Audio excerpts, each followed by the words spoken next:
Welcome to an overview on how to complete the Form I-9 using the electronic online system. We will be covering the I-9 basics, such as why the form is required, what the risks are for noncompliance, and the two main sections of the form. We will also be reviewing the online site for newly hired employees to access in order to complete their portion of the form, what information is required from the employee, and the importance of completing this information timely. The employer requirements for verifying the newly hired employee's original documents in Section 2 and the importance of timely completing Section 2 will be reviewed, along with providing you with access to additional resources designed to assist you in complying with this federal law. Now let's get started by taking a look at the basics of the Form I-9. The Form I-9, which is the Employment Eligibility Form, is a federal requirement to ensure all newly hired employees are eligible to work within the United States. There are risks for noncompliance. The Department of Homeland Security or an administrative law judge may impose penalties if an investigation reveals that you knowingly hired or knowingly continued to employ an unauthorized alien or failed to comply with the employment eligibility verification requirements. Fines for failing to comply with Form I-9 requirements. If you fail to properly complete, retain, and/or make available for inspection Form I-9s as required by law, you may face civil monetary penalties in an amount of not less than $110 and not more than $1,100 for each violation. The United States Citizenship and Immigration Services, or USCIS, are responsible for most documentation of alien employment authorization for Form I-9 and for the E-Verify Employment Eligibility Verification Program. Now let's talk about some basic information on the I-9, and that's the date requirements of the I-9. Section 1, the newly hired employee must complete their information no later than on their first day of employment. Your new hire can complete this information before the time of hire, but no earlier than acceptance of the job offer. For example, if you extend an offer to a candidate, they accept the offer, Section 1 can be completed by the new hire prior to the first day of employment. The list of acceptable documents the new hire can use to establish their employment eligibility are provided to the employee during the completion of the I-9 process. Employees must present the original, unexpired documents no later than 3 days after their first day of work, but must complete Section 1 of the Form I-9 no later than their first day of work. The employer completes Section 2 of the I-9 by reviewing the original documents presented by the employee. You must complete Section 2 no later than 3 days after the employee's first day of work. However, you can complete Section 2 earlier if the newly hired employee makes their documents available for your review. If for any reason any of these dates are missed, an explanation needs to be attached to the electronic I-9 documents as an other document explaining the reason for the non-compliance. And of course, best practice is to complete the I-9 process as soon as the employment has been accepted.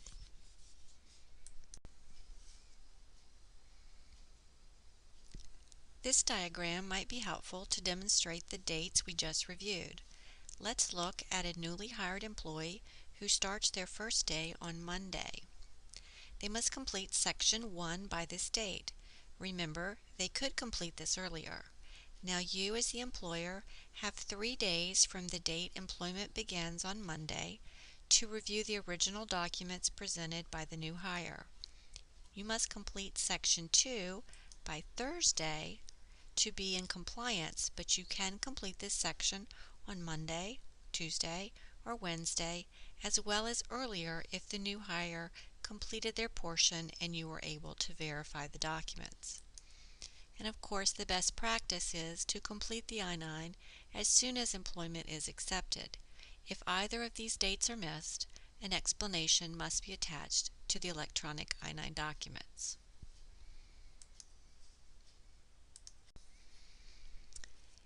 Newly hired employees will be presented with a list of acceptable documents when they are completing Section 1 of the I-9 using the online site. Please note that only original, unexpired documents are accepted. No copies are permitted. Types of employment discrimination prohibited under the Immigration and Nationality Act include document abuse. Document abuse occurs when employers treat individuals differently on the basis of national origin or citizenship status in the Form I-9 process. Document abuse can be broadly categorized into 4 types of conduct: improperly requesting that employees produce more documents than are required by Form I-9, improperly requesting that employees present a particular document, improperly rejecting documents that reasonably appear to be genuine, improperly treating groups of applicants differently when completing Form I-9. This information was provided to us from the Handbook for Employers. It's called the M-274. It's recently been revised as of April 30th, 2013. It's one of the resources that you'll be provided at the end of this program. So when can a new hire complete Section 1? New hires can complete Section 1 of the form either on their first day of employment or before their first day of hire if you have offered the job and they have accepted the offer. This is the best practice if possible.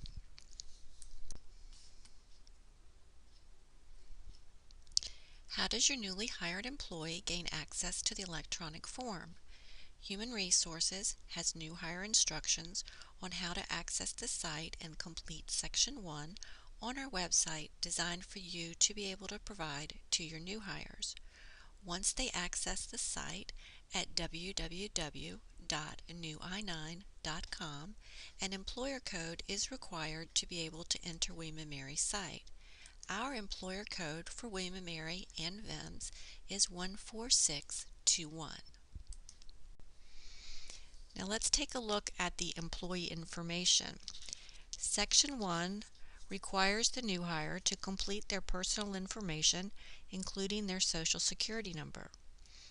If the employee does not have a Social Security number, then the Social Security number applied for is the appropriate choice so they can continue completing the form. Once they have been provided with their SSN, either Human Resources or the International Students, Scholars, and Programs Department will enter that information. The email and telephone number are optional fields.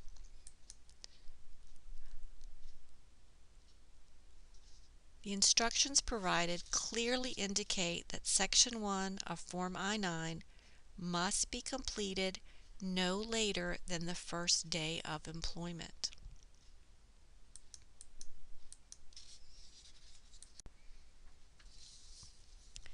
This is a snapshot of how a completed employee information portion will appear. Note, the employment date is the first day the employee begins work for pay, but this can be completed prior to this date. The attestation section is where a newly hired employee must attest to their citizenship as one of the following. They will check one of these 4 choices as either a U.S. citizen, a non-citizen national of the United States. Those are persons who owe permanent allegiance to the United States, which include those born in American Samoa, including Swains Island, permanent resident, or alien authorized to work. The newly hired employee is provided an opportunity to review the information they completed and verify that it is correct. If any changes are necessary, a link to Change Information can be clicked to update or make changes prior to submitting the form.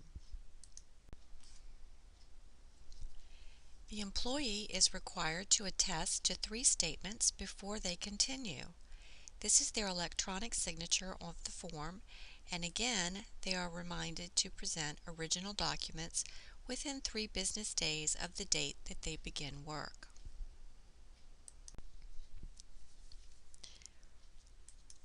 Earlier, I mentioned that newly hired employees are provided with a list of acceptable documents when completing Section 1 of the I-9.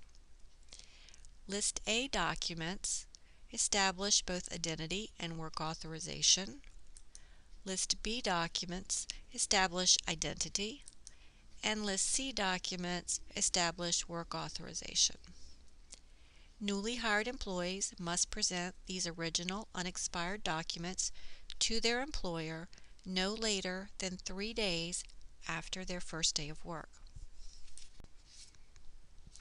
Now we're going to talk about Section 2, which is the employer review. When are employers required to complete Section 2?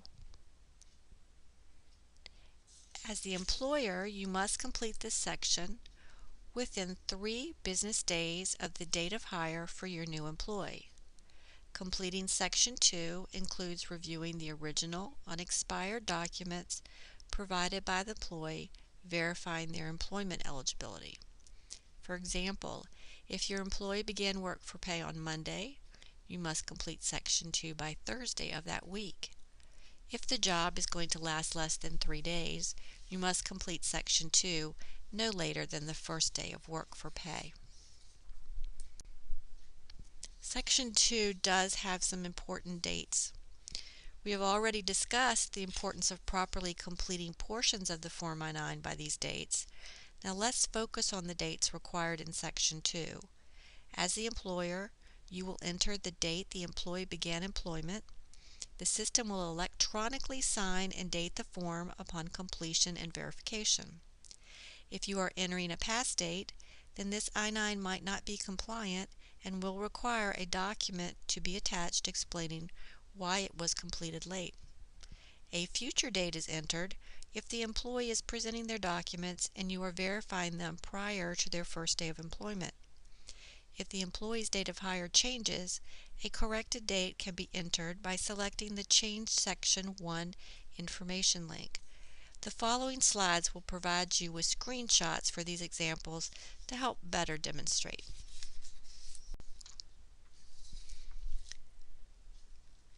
The dates on the Form I-9 are very important. Before you complete Section 2, if necessary, you can verify the date the newly hired employee completed Section 1 simply by clicking on the link View and Print Employee Receipt. This one step will help you ensure the I-9 form has been completed by the employee on or before their first day of employment. If not, you may need to attach a document to the I-9 explaining why this new hire did not complete the form as required. If the employee has not started working, you might be able to catch a potential problem and correct it before moving forward with completing Section 2. Once you click on the View Employee Receipt, the date section 1 was completed and electronically signed can be viewed.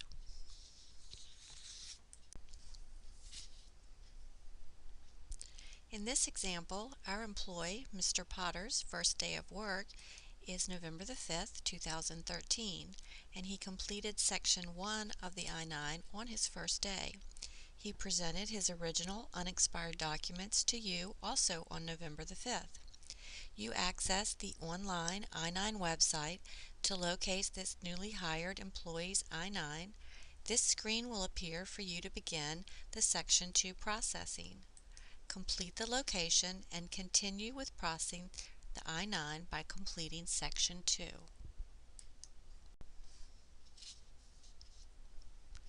A future date occurs when a new hire is presenting their documents to you before they begin working.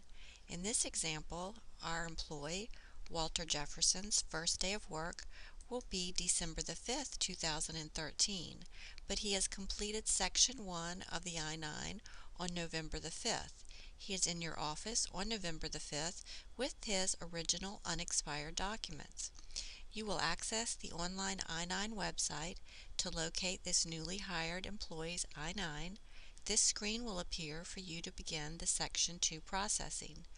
You need to complete the location and continue with processing the I-9. If the employee does not start on December the 5th as planned, the Change Section 1 information link will allow you to update the date of hire. The date entered for employment appears on the finalized Form I-9 under the certification as the employee's first day of employment. The date you access the I-9 to verify the documents and complete Section 2 will appear as the date next to your electronic signature.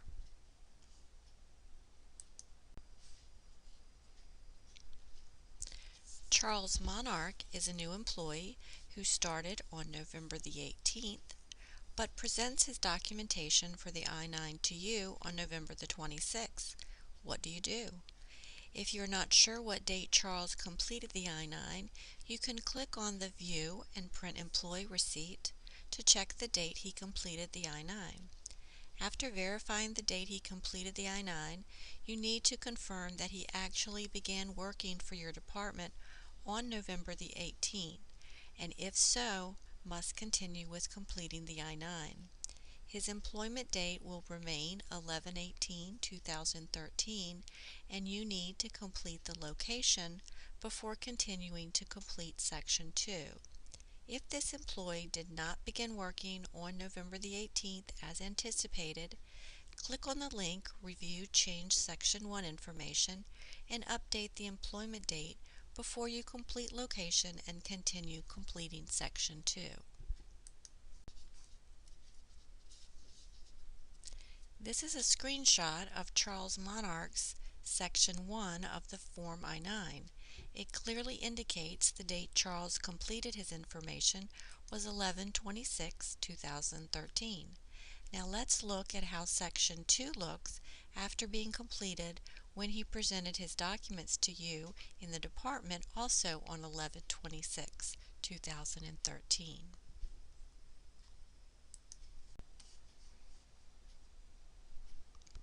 The date entered for employment from Section 1 and verified by the employer before completing Section 2 appears on the finalized Form I-9 under the certification as the employee's first day of employment. The date you access the I-9 to verify the documents and complete Section 2 will appear as the date next to your electronic signature. In this example, Charles clearly did not complete his portion of the I-9 on or before his first day of employment.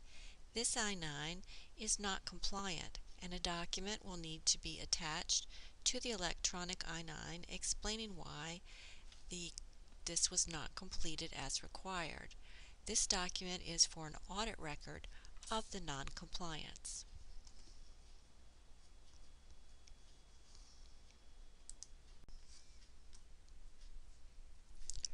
Responsibility for completing the Form I-9 requires you to understand why the form is necessary, how to properly complete the form, and what to do if you have questions.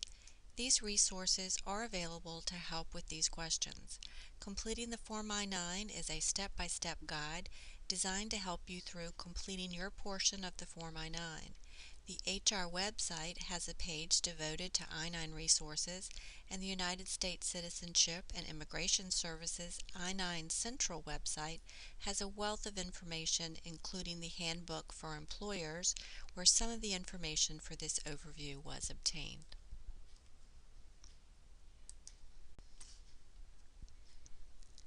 If you have any questions concerning processing a Form I-9, please contact either Human Resources at 221-3769 or Student Financial Aid at 221-7799. Thank you.